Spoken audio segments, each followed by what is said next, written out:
The sea is dark and restless. Waves hit the small boats again and again. Each shakes the men inside. No one speaks much.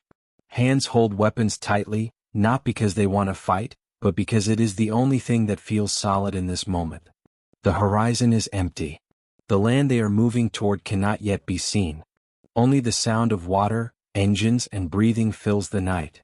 These soldiers have crossed oceans to reach this point. Many of them have never been in real battle before. Training camps and drills could not prepare them for this silence. In the dark, every thought becomes louder. Some think of home. Some think of prayers they learned as children. Some try not to think at all. The sea wind is cold, but sweat runs down their backs. Far ahead, Sicily waits. An island that looks calm from a distance. An island that will soon decide the fate of a nation. The men in the boats do not know this yet. They only know that they are about to land, and once they do, nothing will ever be the same. The boats slow down. Engines soften. Orders are passed in low voices. A light flashes somewhere in the distance and then disappears. No one knows if it was a signal or a mistake. Confusion already begins to grow. This is war's first lesson. Plans do not survive the night. Above them the sky is busy. Planes move like shadows. Some are friendly. Some are not. No one on the boats can be sure. Earlier, paratroopers were dropped inland. Many landed far from where they were meant to be. Strong winds pushed them off course. Some landed in fields. Some in villages. Some near enemy troops. Even before the first soldier touched the beach, the plan was already breaking. On the shore, Italian soldiers stand in the dark. They listen. They wait. Some are alert. Some are tired. Many have been standing there for hours with little food and weak weapons. They have been told the enemy is coming. They have been told to resist. But they have also been told many things before that never came true. Trust is thin. Behind them, civilians sleep or pretend to sleep. Families lie in small houses and stone buildings. They hear distant sounds from the sea. They do not know who is coming or what will happen by morning. They only know that war has a way of entering homes without asking permission. This is not just an invasion. It is a test. For the Americans, it is their first major fight on European land. They carry confidence but also fear. For Britain, it is another step in a long war they have already suffered through. For Italy, it is something worse. It is the moment when belief begins to crack. In Rome, far from the waves, Benito Mussolini is awake. Or maybe he is pretending to be calm. Reports have been coming in for weeks. Warnings, doubts, questions he does not like to hear. His speeches still sound strong, but his power is weaker than before. Italy is tired. The army is stretched thin. The people are losing faith. Mussolini once promised glory. He promised a new empire. Sicily was meant to be safe. A shield. A symbol. If the enemy lands here, the shield breaks. And when a shield breaks, everyone sees it. Back on the sea, the boats reach shallow water. Ramps drop. Men jump into waves. Some stumble. Some fall. Equipment becomes heavy. Water pulls at boots and legs. There is no welcome. No clear fight yet. Only shouting. Orders mix with fear. The beach is not what the maps showed. Some units land in the wrong place. Others meet little resistance. A few face sudden gunfire from unseen positions. No one knows the full picture. Each group fights its own small war, unaware of what is happening only a few miles away. Commanders try to understand what is going wrong. Radios crackle. Messages are delayed or lost. A landing meant to be smooth becomes scattered. But something else happens too. The enemy response is weak in many places. Italian defenses are confused. Some units hold their ground. Others pull back quickly. Some soldiers do not know who is in charge anymore. The night stretches on. Fires burn in the distance. Smoke rises slowly. The sounds of war grow louder, then quieter, then loud again. Fear comes in waves just like the sea. For some soldiers, courage rises. For others, doubt settles in. This moment decides more than land. It decides confidence. If the landing fails, the war will drag on longer. If it succeeds, the balance will begin to shift. But right now, no one knows which way it will go. As dawn approaches, the shape of Sicily becomes clear. Hills. Roads. Small towns. It looks peaceful under the first light. But the calm is false. This island is about to change history, not in one loud moment, but through pressure, mistakes, and human limits. The soldiers move inland. Carefully. Slowly. Each step forward feels uncertain. Behind them, the sea that brought them here waits silently. Ahead of them lies a campaign that will test not just armies, but a regime already cracking under its own weight. The battle has begun. And with it, a quiet question hangs in the air. Not just who will win this fight, but whether Italy can survive what comes next. By morning, the meaning of this place begins to settle in. Sicily is not just land. It is a key. Whoever controls it controls the road deeper into Europe. The soldiers moving through dusty paths may not think in such large terms, but the men far from the front do. For them, this island carries weight far beyond its size. For the Allies, the war has already taken much. North Africa was hard, but it was still distant from the heart of the enemy. Europe feels different. Europe feels closer. Leaders in Washington and London know they need a clear path forward. They need proof that their armies can land, move, and survive on enemy ground. Sicily is that test. If they fail here, doubt will spread fast. If they succeed, confidence will follow. There is also another reason. The airfields of Sicily matter. From here, planes can reach deeper into enemy territory. Supplies can move faster. Ships can sail more safely. This island sits in the middle of important sea routes. Losing it would weaken control of the Mediterranean. Holding it would tighten the Allies' grip.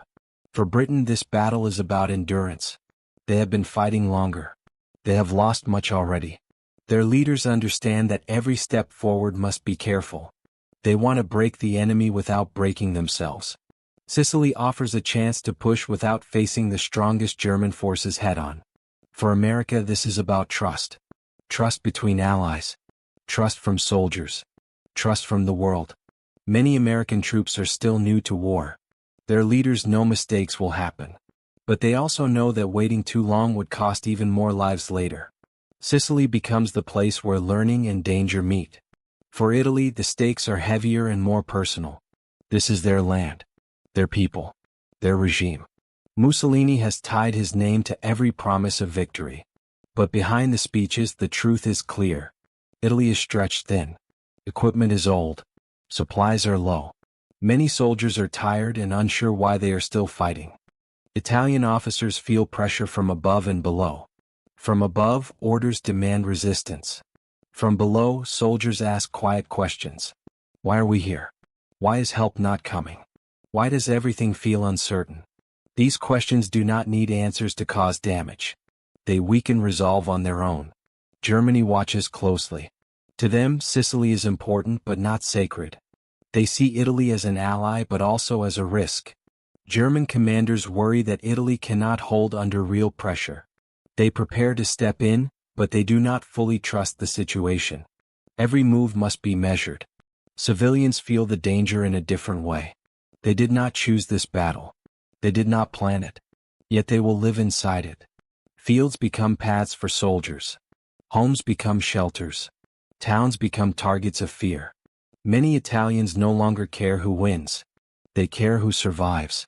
This battle matters because it tests belief. Belief in leadership. Belief in strength. Belief in the future. For the Allies, success here could open doors that have been closed for years.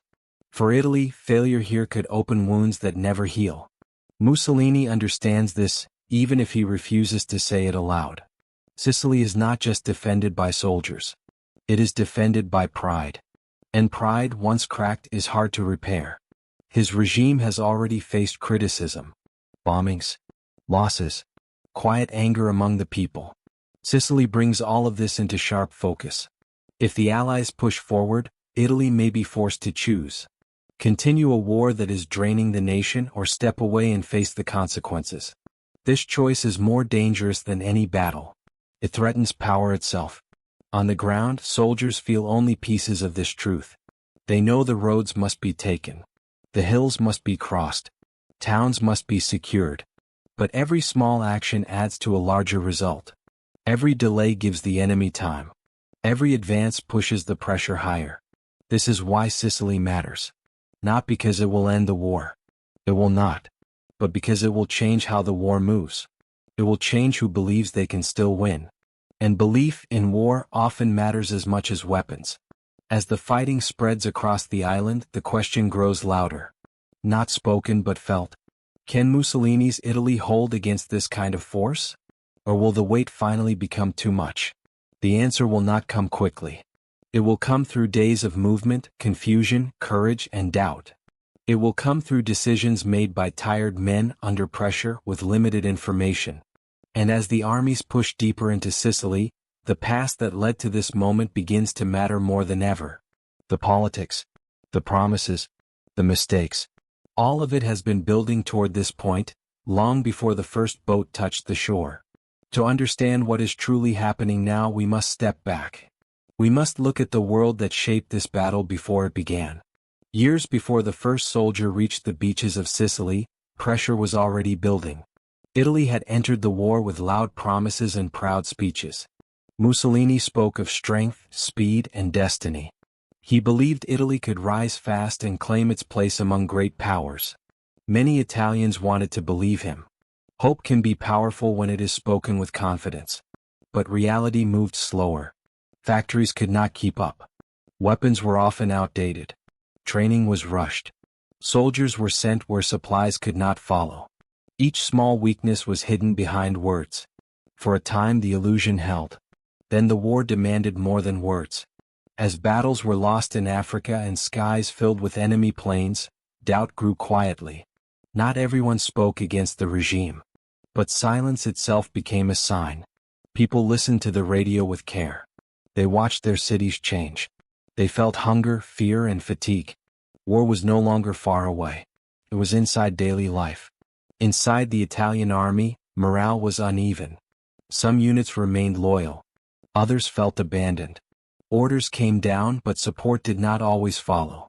Soldiers wondered why they were fighting battles that felt already decided. Officers tried to hold discipline, but discipline is fragile when belief fades. Mussolini felt the pressure closing in. Allies questioned him. Enemies challenged him. Even those closest to him began to doubt. Yet he could not admit weakness. His power depended on the image of control. To admit doubt would be to invite collapse. Across the sea, the Allies were preparing carefully. Meetings were long. Arguments were sharp. Britain wanted caution. America wanted action. Both knew time mattered. The longer the war lasted, the higher the cost. Sicily appeared again and again in planning rooms. It was close enough to reach. Important enough to matter. Weak enough to test. American troops trained hard, but many still felt unsure. They were young. They had crossed oceans into unknown lands. They trusted their leaders, but they also feared the unknown. British forces, more experienced, watched closely. They had learned painful lessons already. They knew confidence must be balanced with care. The Germans saw the signs too. They respected Allied strength. They doubted Italian readiness. Quiet plans were made to support or replace Italian defenses if needed. But Germany had its own battles to fight. Resources were stretched. Choices had to be made. In Sicily itself, life continued under a heavy shadow. Farmers worked their fields. Shopkeepers opened doors. Children played when they could. But everyone felt the tension. Troops moved through towns. Supplies were taken. Rumors spread faster than truth. Some said invasion was coming. Others said it was impossible. Italian soldiers on the island prepared as best they could. Some positions were strong. Others were poorly defended. Training varied. Equipment was shared or missing. Many waited without clear instructions. Waiting can be harder than fighting. It gives fear time to grow. Above all, there was overconfidence at the top and uncertainty below. This gap mattered. Leaders believed Sicily could be held. Soldiers were not so sure. Plans assumed order. Reality promised chaos. As the invasion drew closer, the balance grew fragile. A single push could tip it. A single failure could break it. The island became a stage where past choices would face judgment. When the first planes appeared and the first boats approached, they did not just bring soldiers. They brought the weight of years. Of decisions delayed. Of truths ignored. of warnings unheeded.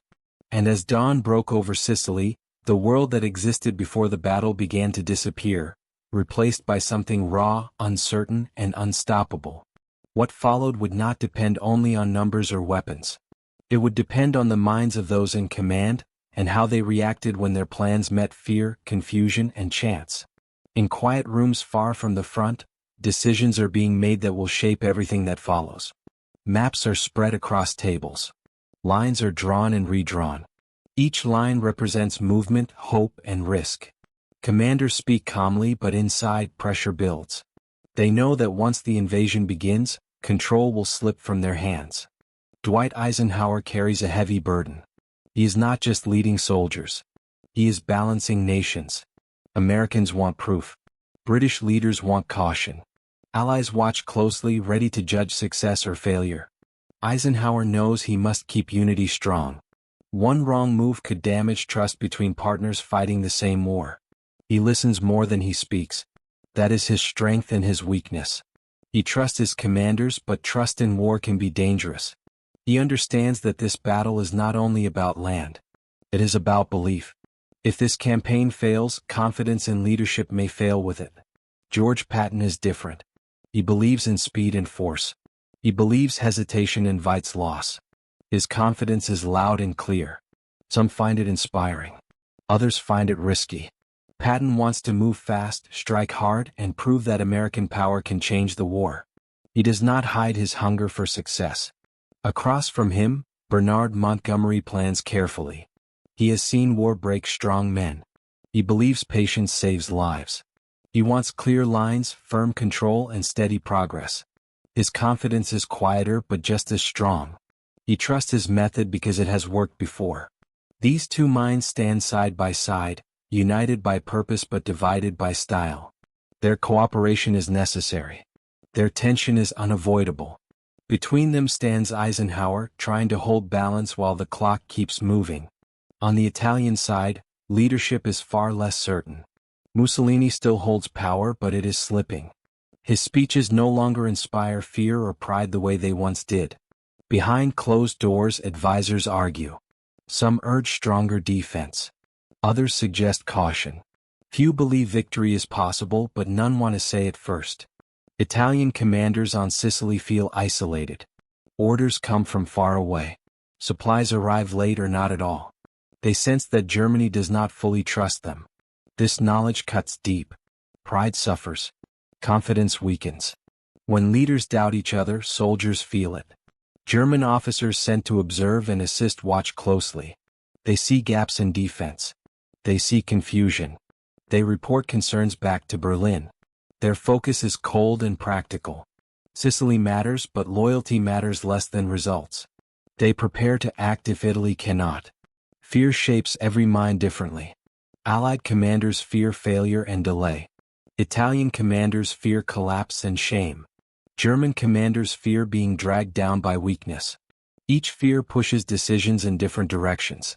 As the invasion unfolds, commanders receive reports that do not match their plans. Units are scattered. Landings are uneven. Communication breaks down. The neat picture on the map disappears. Now instinct and judgment take over. Patton pushes forward when others hesitate.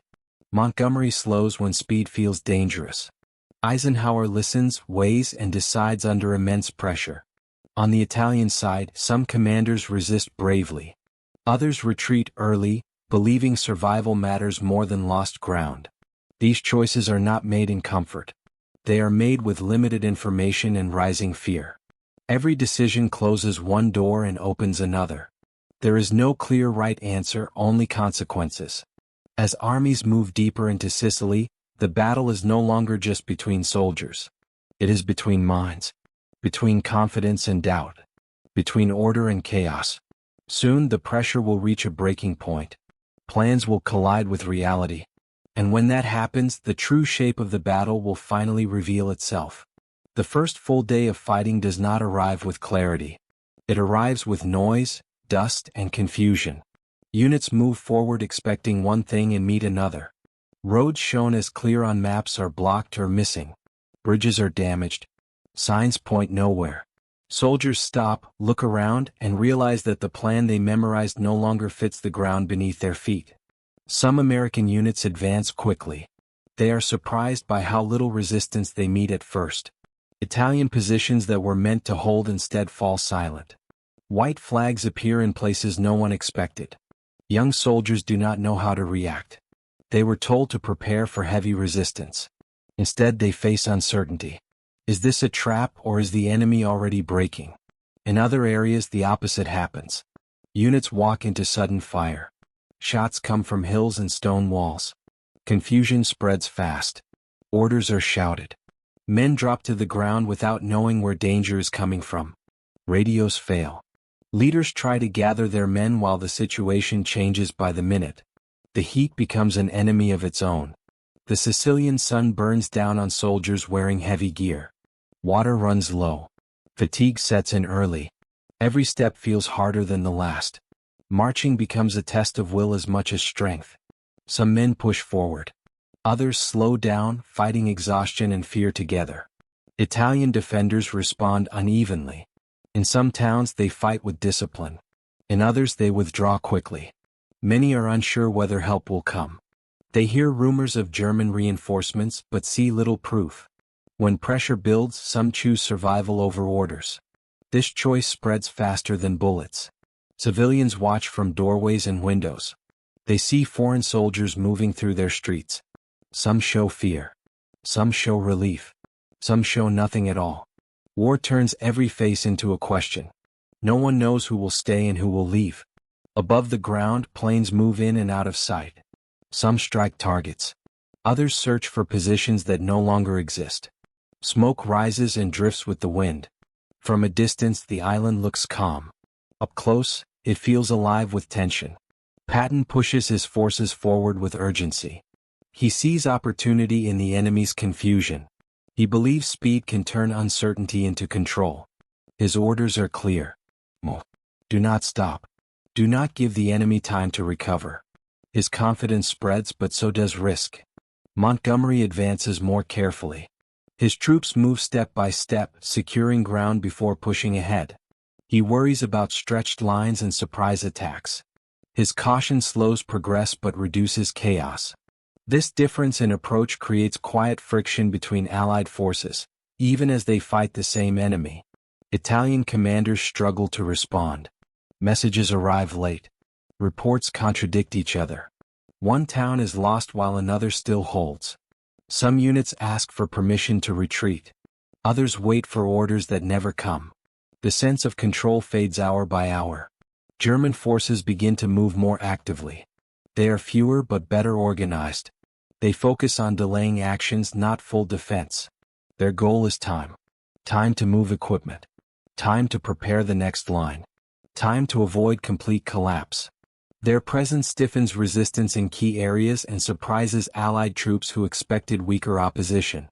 As fighting spreads across the island, the shape of the battle becomes clear.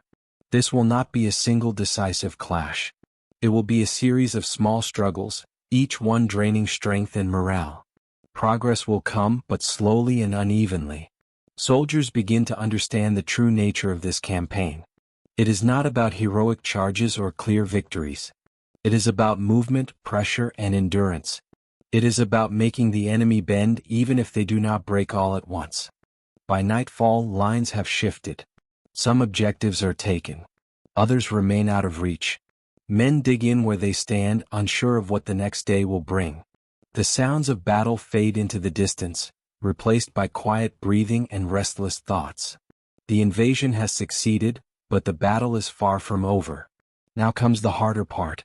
The part where decisions made under pressure will decide whether this early success becomes something greater, or slowly slips away. As the days pass, the campaign begins to turn on moments that seem small at first. A road taken faster than planned. A hill left unsecured. A message delayed by hours. Each of these moments carries weight. Together they begin to shape the direction of the fight. Patton sees an opening along the coast. The enemy is pulling back in places, and he believes speed can turn retreat into collapse. He orders his men forward again and again. Some commanders hesitate. Supply lines are thin. Maps are unclear. But Patton pushes. He believes bold movement will keep the enemy off balance. This decision changes the rhythm of the campaign. American forces begin to move faster than expected. Towns fall in quick succession. Italian units, already shaken, struggle to respond. Some surrender without a fight. Others melt away into the countryside. News of these advances spreads quickly, not just among soldiers but among civilians and leaders. Montgomery faces his own choices. His path is harder. The ground is rough. Resistance is stronger. German forces now stand more firmly in his way. He must decide whether to push hard or slow down and secure every step. He chooses control over speed. It is safer, but it costs time. This difference creates tension among Allied leaders. Progress is uneven. Questions rise. Should everyone move faster? Or should they protect what they have already gained? Eisenhower listens to reports that do not agree with each other. He must decide how much freedom to give his commanders and when to step in. On the Italian side, morale sinks deeper. Each loss feels heavier than the last. Officers struggle to explain why ground is being lost so quickly. Soldiers notice the absence of clear leadership. When German units pull back in an organized way, Italian troops see the contrast. One side retreats with purpose. The other retreats with doubt. German commanders make cold decisions. They choose where to fight and where to withdraw. Their goal is no longer victory on Sicily. It is survival and delay. They understand that holding the island forever is impossible. What matters now is protecting their forces for future battles. One critical moment comes when Allied forces fail to cut off retreating enemy units completely. Roads remain open longer than planned. German troops move through narrow passes under pressure but with discipline. Each hour gained allows more men and equipment to escape. This is a turning point not marked by a single battle but by missed chances. The Allies are winning ground but not closing the trap fast enough. Success feels close yet incomplete. Victory is forming but it is not clean. Italian leaders in Rome feel the impact immediately.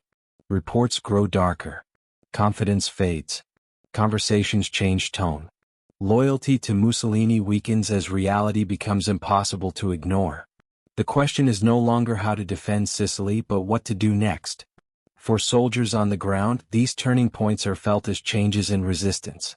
One day the enemy fights hard. The next day positions are empty. Advance feels easier yet also strange. Men wonder where the enemy has gone and what waits ahead. Fatigue deepens. Bodies ache. Tempers shorten.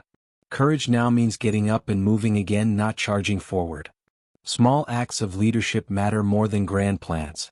A calm voice. A clear order. A shared drink of water.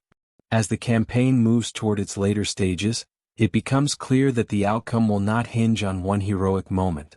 It will hinge on how well pressure is maintained, how quickly decisions are made, and how much strain each side can endure. The island is slowly slipping from Italian control. But the cost of taking it is becoming clearer with every mile. And behind the front lines, forces far from Sicily are already reacting to what this campaign has revealed. The weight of the campaign begins to show on every face. Soldiers move more slowly now. Not because they lack courage but because their bodies are tired and their minds are full. Days of heat, dust, and tension wear them down. Nights offer little rest. Sleep comes in short pieces, broken by noise and worry. Fear does not always arrive in loud moments. Often it sits quietly. It appears when a soldier waits behind a wall, unsure what is on the other side. It appears when footsteps echo in an empty street.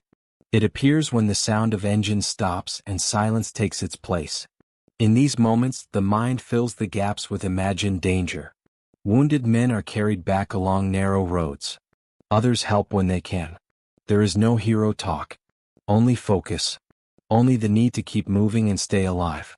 Medics work without pause, offering calm words and steady hands.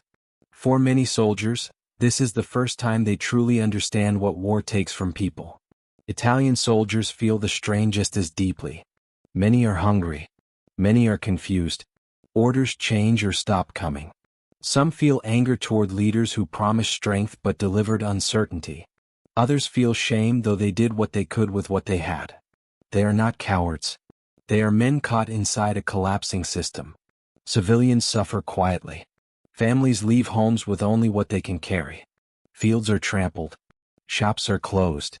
Mothers hold children close as unfamiliar voices pass through streets. They do not know who to trust. They only know that survival comes first. German units move with discipline, but even they feel pressure. They fight delaying actions, then withdraw again. Each retreat is planned, but each one brings risk. Supplies run low. Roads are crowded. Air attacks threaten movement. Holding order under these conditions requires constant effort. Small moments reveal the true cost of the battle. A soldier sharing his last water. An officer choosing to wait so wounded men can be moved. A civilian offering bread to strangers in uniform. These acts do not change maps, but they shape memory. As the fighting continues, the idea of victory feels different. It no longer feels like celebration. It feels like relief mixed with loss. Each advance reminds soldiers of what they have already given. Each success carries the weight of those who will not move forward again. The human cost is not counted only in numbers. It is seen in tired eyes and shaking hands. It is heard in quiet voices at night. It is felt in the silence that follows when firing stops and there is time to think. By now, many understand that Sicily will be taken. But the price is clear. War does not simply reward the side that moves forward. It takes something from everyone involved. As resistance fades in some areas and stiffens in others, the campaign reaches its final stretch. The question is no longer whether Sicily will fall, but how the end will arrive and what it will leave behind. In the final phase of the campaign, the fighting loses its shape. It no longer feels like a single battle. It feels like a slow closing of space. Allied forces move forward, town by town, hill by hill. Resistance appears in brief, sharp moments, then fades again. The enemy is no longer trying to hold Sicily forever. They are trying to leave it without breaking apart. German units withdraw with care. They choose when to fight and when to move. Their goal is clear. Save their forces for the battles ahead.